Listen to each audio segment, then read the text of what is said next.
कि आपका भी कहीं अपमान हो रहा हो और अपनों से अपमान हो रहा हो, तो आपको जवाब देने की जरूरत नहीं है। जो तुम्हारे रास्ते में कांटा बो रहा है, बोने दो, तुम ना बुरा सोचो। चलो, यदि दक्ष ने अपमान किया, चलो मैं सिंपल भाषा में समझाऊं, आप लोगों ने माना कि मुझे गाली दी और मैंने भी आपको गाली दे दी, तो आप में और मुझ में अंतर क्या रहा? कुत्ते ने आपको काटा और आपने भी कुत्ते को काट लिया, तो फिर बताओ कौन कुत्ता, वो कुत्ता कि तुम कुत्ता? बोलो मेरी मां। सास ने आपको गाली दी और आपने भी सास को गाली दी, तो बताओ तुम दोनों में समझदार हम किसे माने? मैया कह दो ना मेरी मां। सास ने भी गाली दी और बहू ने भी गाली दी, इन दोनों में समझदार कौन, आप बताओ? बोलो मेरी मां, कौन? सास समझदार है? ये मैया कह रही है सास समझदार है।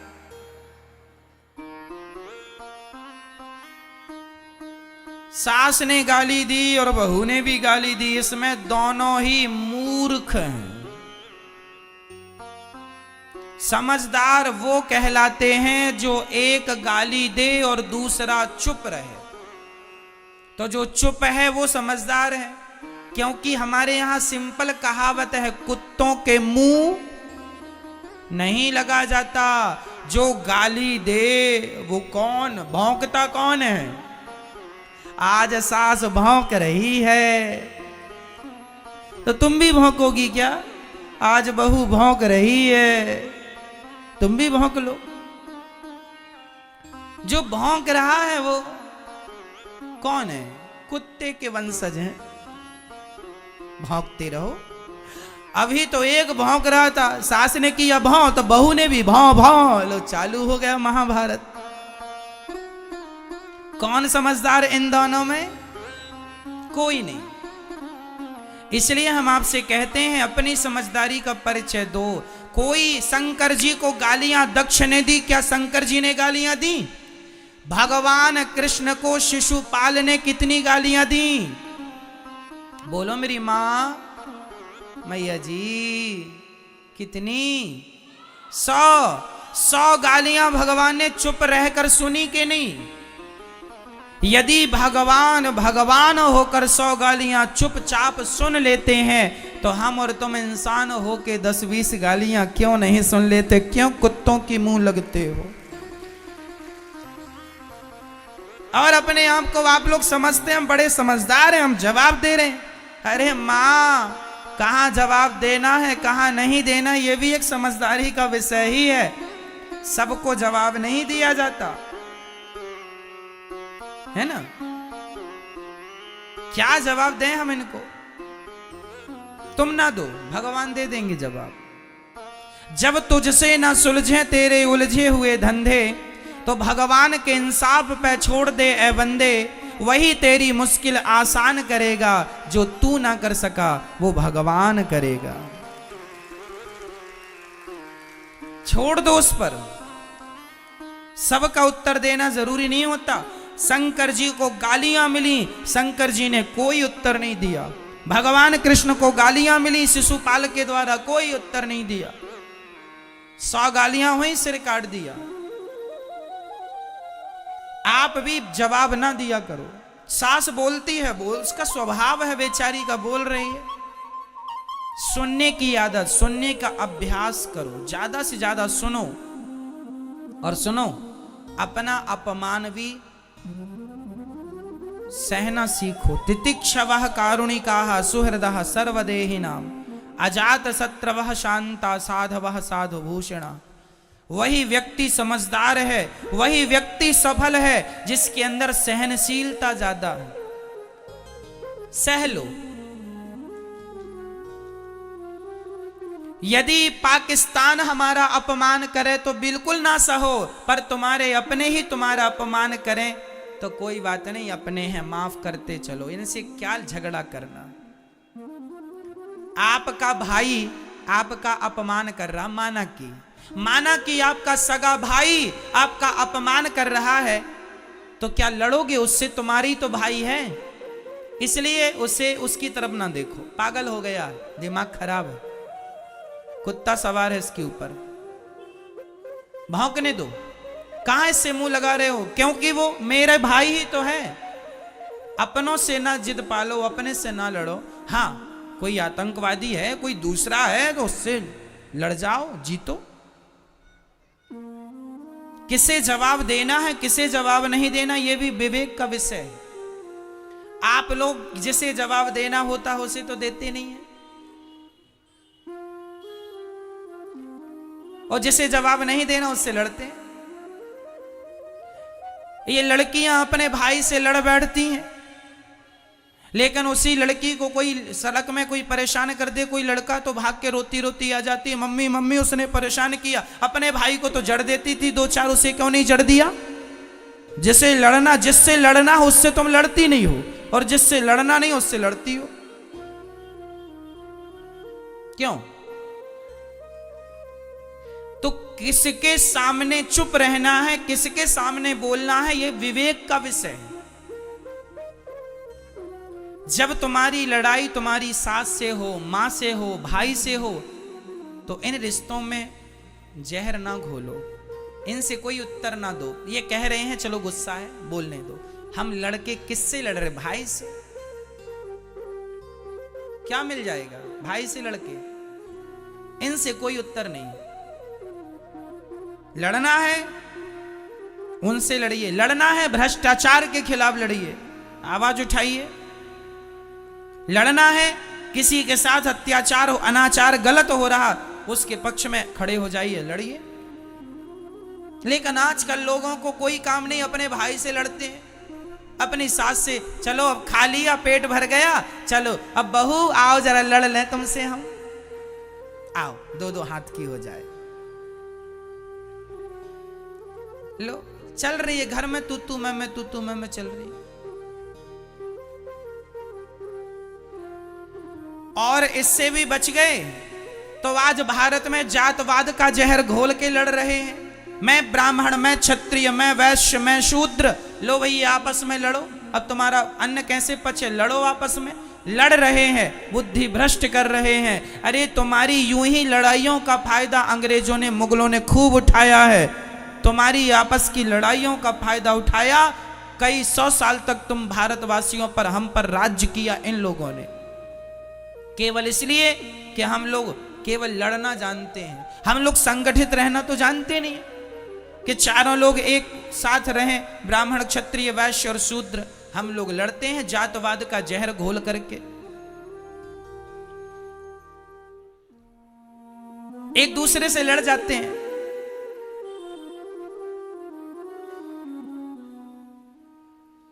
ऐसे ही लड़ो आपस में। कल फिर कोई और आएगा तुम्हारे देश में, कब्जा कर लेगा, फिर करना उसकी गुलामी। आदत हो गई है गुलामी करने की तुम्हारी, कभी मुगलों की कभी अंग्रेजों की। अब ऐसे फिर लड़ो, फिर करना किसी की गुलामी। मेरी मां, मेरे नौजवान दोस्तों, जाग जाओ, सबको गले से लगाओ। कोई जातवाद नहीं है। गुर्जर कहता है मैं बड़ा, जाट कहता है मैं बड़ा, ब्राह्मण कहता है मैं बड़ा, क्षत्रिय कहता है मैं बड़ा। वो फलाने गुर्जर और जाट आपस में लड़ जाते हैं। क्यों लड़ते हो? तुम दो थोड़ी हो, तुम एक हो। क्षत्रिय और वैश्य आपस में लड़ जाते हैं, तुम दो हो क्या? अरे ऐसे ही लड़ते रहोगे तो कैसे काम बनेगा? आज बहुत सारे मुसलमान लोग ना हिंदुओं के नाम की फेसबुक में आईडी बना लेते हैं और वो जाट बन गए, अपने आप को जाट बन के गुर्जर को गाली दे दी, एक ने गुर्जर बन के जाट को गाली दे दी। वो है मुसलमान और लड़ा रहे हैं हम सबको, लो आप और हम लड़ रहे हैं अज्ञानवश। खूब ऐसा चलता है। क्षत्रिय लोग ब्राह्मणों को गाली दे देते हैं, ब्राह्मण लोग क्षत्रियों को गाली देते हैं। गाली ना हम तुम्हें देते हैं ना तुम हमें देते हो। तीसरा ही मंथरा, कैकेयी और दशरथ जी में कोई भेद नहीं था, भेद पैदा करने वाली ये मंथरा है। उसी तरह आज भी समाज में कुछ लोग भेद पैदा करने वाले हैं। ऐसे लोगों से अपने आप को बचा के रखना है और आप संगठित रहिएगा। रामचरितमानस में लिखा है, जहां सुमति तहां संपत्ति नाना, जहां कुमति तहां विपत्ति निदाना। जहां संगठन है वहां सब प्रकार की खुशहाली है। जहां झगड़ा है, यदि आपस में हम बिखर गए, ये चार उंगलियां अलग अलग हैं, चारों एक हो जाएंगी, मुट्ठी हो जाएगा, एक मार दो दांत टूट जाएंगे, वो चारों अलग अलग रहेंगी तो कुछ नहीं कर पाओगे आप। इसलिए संगठित। झाड़ू एक होती है ना, कचरे को साफ करती है, पर वही झाड़ू बिखर जाए तो स्वयं कचरा बन जाती है। यदि बिखर गए तो कचरे हो जाओगे। इसलिए मेरी मां, संगठित रहना। बच्चों को कहना आपस में लड़ाई ना किया करें, भेदभाव मिटा दो। ब्राह्मण क्षत्रिय वैश्य शूद्र हिंदू हम एक हैं। बटो मत, बट जाओगे तो अस्तित्व खतरे में पड़ जाएगा। सब जरूरी है, ज्ञान जरूरी है, विज्ञान जरूरी है, भक्ति जरूरी है, सब जरूरी है, संगठन भी जरूरी है। हम संगठित रहें। हम चार भाई हैं, एक बाप की संतान हैं। बताओ ब्राह्मण का पिता कौन? ब्राह्मण का पिता कौन? ब्राह्मणोस्य मुखमासीद बाहु राजन्यः कृतः ऊरु तदस्य जदवैश्यः पदभ्यांगुं शूद्रो अजायत। वेद मंत्र है ये। वेद में लिखा है भगवान नारायण के मुख से ब्राह्मण का जन्म हुआ, भगवान नारायण की भुजाओं से क्षत्रिय का जन्म हुआ, भगवान नारायण की जंघा से वैश्य का जन्म हुआ और भगवान नारायण के चरणों से शूद्र का जन्म हुआ। तो चारों के पिता एक ही हुए कि नहीं? पिता कौन है? नारायण। भगवान नारायण से ही ब्राह्मण क्षत्रिय वैश्य और शूद्र का जन्म हुआ। जब हम एक ही बाप की संतान हैं तो फिर झगड़ा किस बात का है? हम तो चारों एक ही हुए। गुण कर्म विभागशः, केवल आदमी के गुण कर्म के कारण विभाग हो गए। भगवान ने कह दिया एक पिता के विपुल कुमारा, एक बाप की चार संतानें थी, एक बेटा जरा ज्ञानी था तो बेटे का नाम रख दिया ब्राह्मण। क्या नाम रखा? ये ब्राह्मण है। एक बेटा ज्यादा युद्ध कौशल था, युद्ध में कुशल था, नाम रख दिया क्षत्रिय। एक जरा पैसे पे जरा ध्यान था तो नाम रख दिया वैश्य। और एक बेटे का सेवा में मन था, तीनों का सहयोग करता था, तीनों से प्यार करता था, उसका नाम रख दिया शूद्र। एक्चुअली शूद्र जात नहीं है, ब्राह्मण जात नहीं है, क्षत्रिय कोई जात नहीं है। ये तो हमारे बाप दादों के नाम थे। ब्राह्मण नाम का आदमी था, उसकी जितनी संतान हुई तो ब्राह्मण के नाम से जानी गई। क्षत्रिय नाम के आदमी की जितनी संतान हुई क्षत्रिय के नाम से। हम लोग एक ही पिता की संतान है। मूल में पिता एक है, नारायण। केवल व्यवस्थाएं बनाने के लिए चार विभाग किए गए कि ब्राह्मण वेद बचाएंगे, क्षत्रिय अपना देश बचाना, वैश्य पैसा बचाना और शूद्र इन तीनों का सपोर्ट करना। क्यों ये व्यवस्था बनाई? आपके घर में भी बेटी का विवाह होता है तो आप लोग भी व्यवस्था बनाने के लिए किसी को मंडप की सेवा संभाल दे देते हैं, किसी को खाने पीने की सेवा, सो तुम खाने पीने की संभालना, तुम मंडप की संभालना, तुम बारातियों को नाश्ता पानी की संभालना। भाई व्यवस्था बनाई जाती है कि नहीं? काम सौंपा जाता, तुम ये काम कर लेना। हमारे देश में भी आजकल देखो ना, एक प्रधानमंत्री होते हैं, एक राष्ट्रपति होते हैं, एक खाद्य मंत्री होते हैं, एक गृह मंत्री होते हैं, एक उद्योग मंत्री होते हैं। ये व्यवस्थाएं हैं। उद्योग का काम करना है, उद्योग मंत्री से मिल लो, और दूसरे काम है तो इन मंत्री से मिल लो, उन मंत्री से मिल लो। क्यों भाई? ये व्यवस्थाएं हैं। फलाना मंत्री, फलाना मंत्री, फलाना शिक्षा का संबंध है तो शिक्षा मंत्री से बात करो। पैसे की दिक्कत है, वित्त मंत्री से बात करो। क्यों? ये व्यवस्थाएं हैं। उसी प्रकार भगवान ने व्यवस्थाओं के लिए चार लोगों को बनाया, ब्राह्मण क्षत्रिय और वैश्य। चार एक ही बाप की संतान है, लेकिन अज्ञानता इतनी आ गई कि हम लोग आपस में आगे चल के लड़ने लग गए। मैं ब्राह्मण हूं, मैं क्षत्रिय हूं, मैं वैश्य हूं, मैं शूद्र हूं। अब जरूरत नहीं है इसकी कि मैं ब्राह्मण हूं, मैं क्षत्रिय हूं, मैं शूद्र हूं। बस जरूरत इसकी है कि हम सनातनी हैं, हम भारतीय हैं। गर्व से कहो हम हिंदू हैं, हम हिंदू हैं, हम हिंदू हैं। धरा ये जिस पर घूम रही हम उसी केंद्र के बिंदु हैं। गर्व से कहो हम हिंदू हैं, हम हिंदू। तुम बट गए जातवाद के नाम पर, फिर तुम पर कोई हमला करेगा।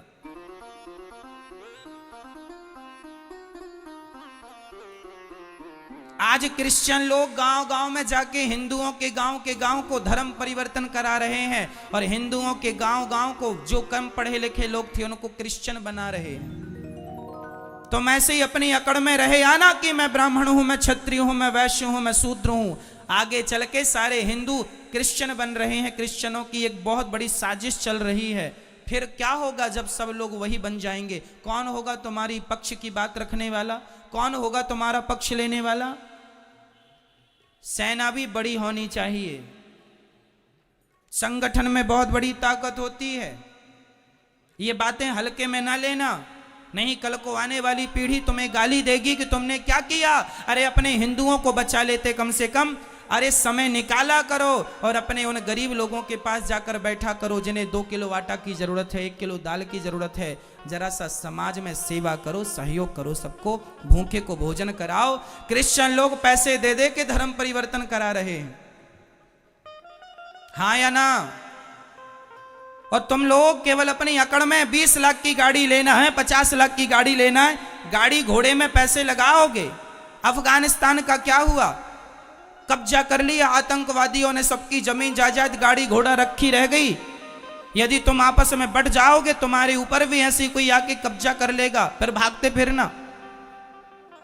इसलिए आज सनातन को बचाने की जरूरत है।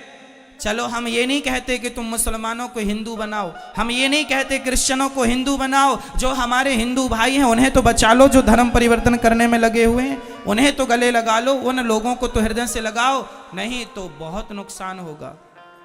और नुकसान सबका होगा। देश गुलाम हुआ, सबका नुकसान हुआ। सब लोग अपने अपने धर्म का प्रचार करते हैं, हिंदू लोगों को अपने धर्म की कोई नहीं पड़ी, कोई नहीं करता प्रचार, कोई नहीं बात करता धर्म की, कोई नहीं बात करता सनातन की, कोई नहीं बात करता राम और कृष्ण की।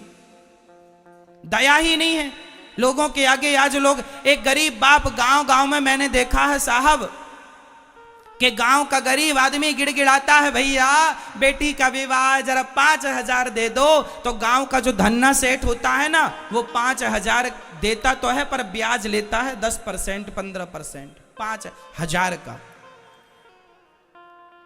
अरे उस आदमी को ये तो समझ आए कि पागल, वो गरीब आदमी है, उसके बेटी का विवाह है, 5,000 दे दो। बेटी के विवाह में ईश्वर ने तुम्हें देने के लायक बनाया है, दे दो।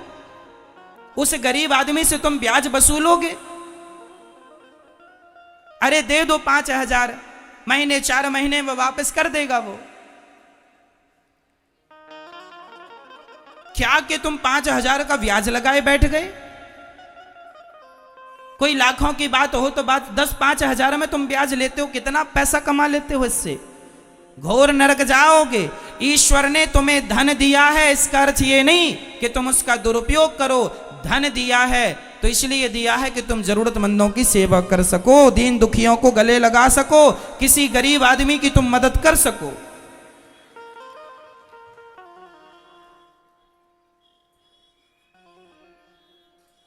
जीवन में ईश्वर ने दिया है, परोपकार करना चाहिए, घटता नहीं है। याद रखना, लिख के रखना, दान करे धन ना घटे, लिखा है ये। बोलो, दान करे धन ना घटे, जो सहाय रघुवीर, पंछी के पीर, घटे न सरिता नीर। प्यासे को पानी पिलाने से नदी का पानी कम नहीं होता, दूसरों को फल खिलाने से वृक्षों के फल कम नहीं होते, और किसी की सेवा करने से धन कम नहीं होता। धन बढ़ता है, दान करने से बढ़ता है, पुण्य करने से। लेकिन आज का आदमी, मैं देखता हूं कि आज समाज में गरीब लोगों का अमीर लोग बहुत शोषण करते हैं, जरूरत से ज्यादा बहुत शोषण होता है। मैं निवेदन करूंगा, इसलिए मैं आप लोगों से कहा करता हूं, अपनी गरीबी खुद मिटाना शुरू करो, सेल्फ डिपेंड बनो, आत्मनिर्भर बनो, मेहनत करो। मेहनत करोगे तो गरीबी तुम्हारा पीछा छोड़ देगी सदा सदा के लिए। मेहनत करो, तुम सब कर सकते हो। खड़े हो जाओ और देश की गरीबी तब दूर होगी जब 135 करोड़ लोगों की गरीबी दूर हो जाएगी। प्रत्येक व्यक्ति अपनी अपनी गरीबी दूर कर ले, अपने आप मेरे देश की गरीबी दूर हो जाएगी। सोने की जरूरत नहीं है मेरी मां। धर्म का प्रचार किया करो, कह दो लोगों से बाद में लड़ लेना, अभी संगठित रहो, लड़ने की जरूरत नहीं है।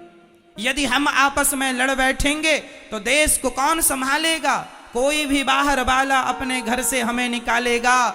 दीवानों जरा होश करो, मेरे देश प्रेमियों। बताओ अंग्रेज कब भागे भारत से? 15 अगस्त 1947 को अंग्रेज लोग भाग के गए।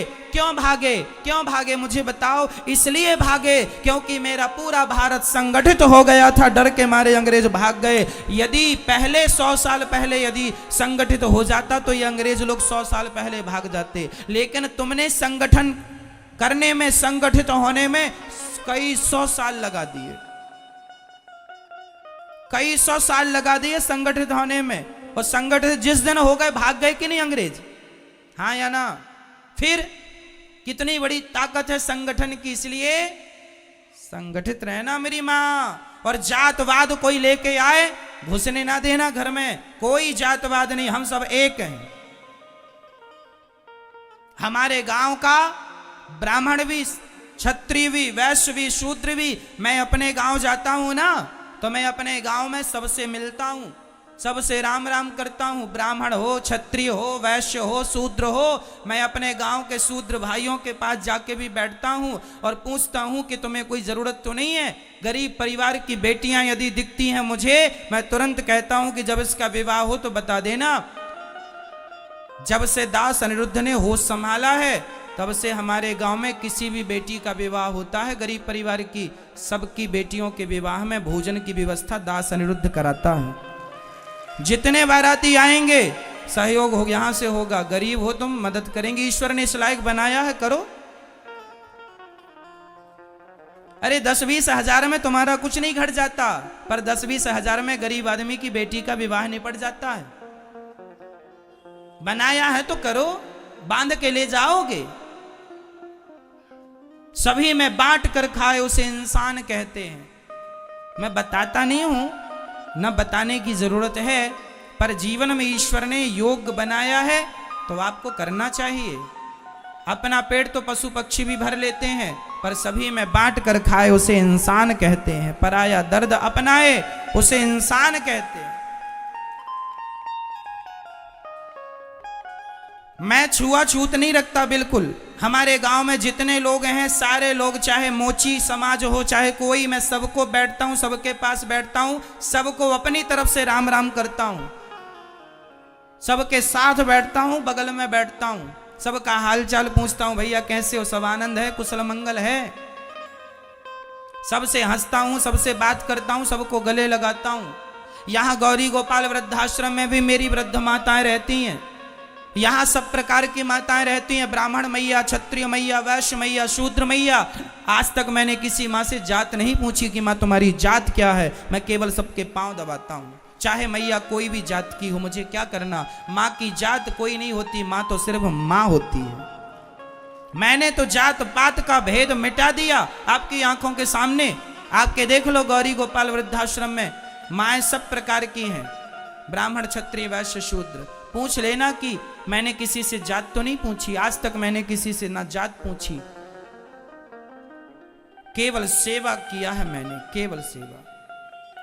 मैं नहीं मानता, मैं ये मानता हूं कि ईश्वर की सब संतान है, प्यार से रहो।